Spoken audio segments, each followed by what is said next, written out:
Are we moving too fast, too slow, or are we asking the wrong question entirely? So when we talk of buyer's perspective, okay, because I've been on the other side.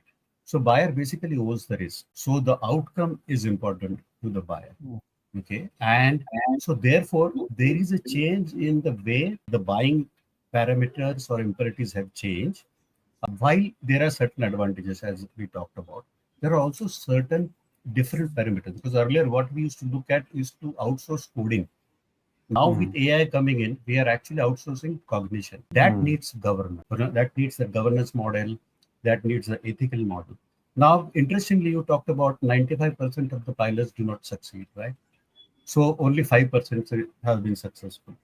Fortunately for me, I've been an early adopter of emerging technologies. Okay, so way back for about 8 or 9 years after the MIT courses and Oxford courses, we got an introduction.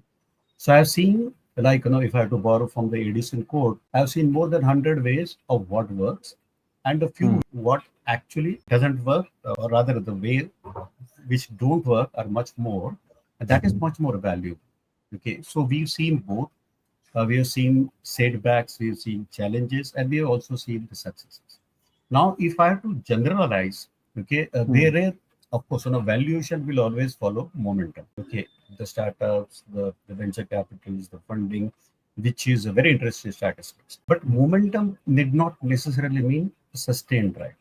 Okay, we have some real world cases wherein there is an Indian LLM, okay, which was promoted as a large language model, which is India specific with the indigenization, and similarly a communication platform, India specific with security first. While it caught the early traction, it could not sustain. The failures were not technical; they were all mostly human failures because it could not capture the distribution, the culture, and the adoption, which has to be. At the same time, we also see examples of where there has been success. Okay, there is a healthcare related AI plan in India, which has gone and been successful in 70 odd countries. Okay, so that side of examples also there.